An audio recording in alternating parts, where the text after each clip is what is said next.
Bonsoir à toutes et bienvenue dans ce nouvel épisode des podcasts du dimanche soir de Temps pour soi.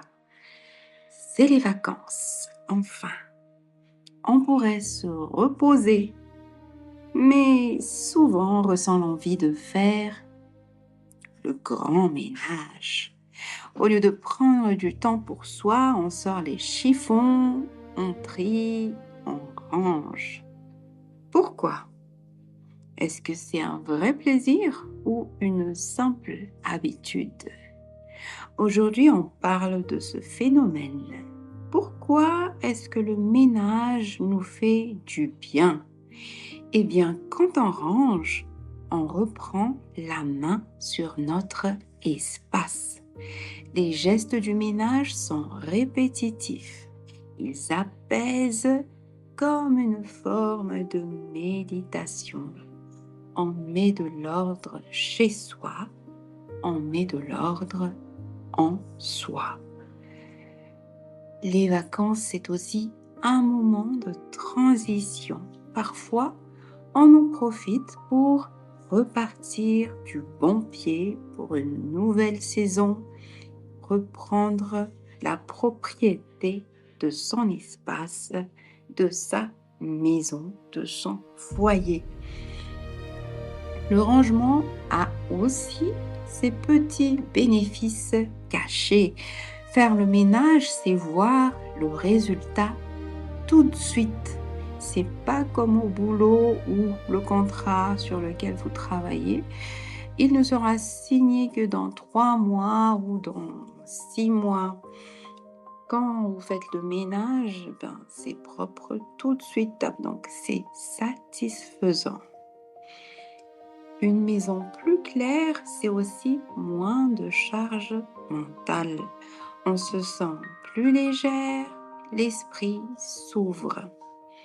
Bouger, dépoussiérer, trier, ça fait aussi bouger le corps. Parfois, ça peut remplacer même une séance de sport. Attention cependant au piège du tout propre, tout parfait. Vous vous souvenez peut-être d'un clip d'une chanson de Jennifer Lopez.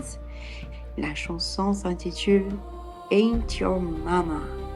Au début du clip, on y voit une mère au foyer des années 50 qui fait le ménage tout le temps. Tout est impeccable, elle ne s'arrête jamais. On sent que tout doit être parfait pour les autres.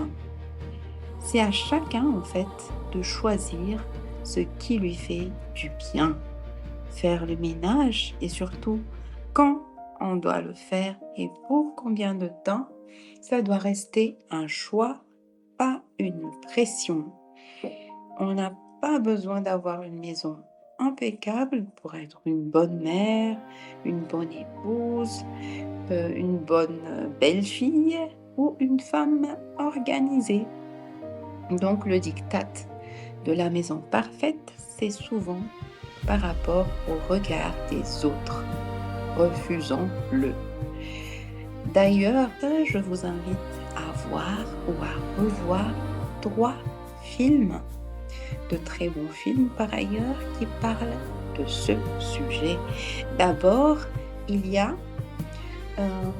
The Stepford Wives de Brian Forbes qui est sorti en 1975 ou le remake du même film de Frank Oz qui est sorti en 2004 qui est inspiré donc d'un roman de Ira Levin. Dans la ville du film, les femmes sont transformées en épouses parfaites, toujours souriantes, qui font tout à la maison sans jamais se plaindre, comme des poupées. Ensuite, deuxième film, il y a Pleasantville de Gary Ross de 1998. Et oui, ça ne nous rajeunit pas. 2 adolescents se retrouvent coincés dans une série télé en noir et blanc où tout le quartier vit selon des règles très strictes. Petit à petit, ils apportent du changement et remettent en question ce modèle parfait. Enfin, troisième film, et non des moindres, Edward Scissorhands ou Édouard aux mains d'argent de Tim Burton en 1990. Le personnage principal, Edward, incarné par un jeune Johnny Depp, est un être différent de tous et il arrive dans un quartier où tout le monde se ressemble et veut paraître irréprochable.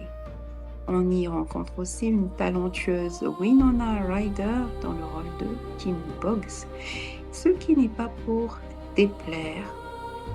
Dans ce film, tout le monde semble mener une vie modèle, mais seulement en apparence. Donc pour ceux qui n'ont pas encore vu ces films, je vous invite chaleureusement à les voir. Ce sont tous des chefs-d'œuvre et vous retrouverez la liste et les descriptifs de ces films en description. Je vous souhaite d'ores et déjà un bon visionnage entre deux coups de serpillière. Alors, quand l'énergie est au rendez-vous, je vous donne des idées en plus pour transformer le ménage en vrai moment pour soi. D'abord, mettez de la musique, en commençant par exemple par Ain't Your Mama de Jennifer Lopez ou écoutez la playlist de nos podcasts du dimanche soir. Deuxième idée, mettez 3 gouttes de votre huile essentielle préférée dans votre diffuseur ou bien allumez du Palo Santo ou bien une bougie parfumée pour vous mettre dans l'ambiance. Et surtout, ne cherchez pas la perfection. L'important, c'est de se sentir bien. Écoutez vos envies. Si aujourd'hui vous préférez aussi lire, marcher ou juste ne rien faire, c'est tout à fait OK.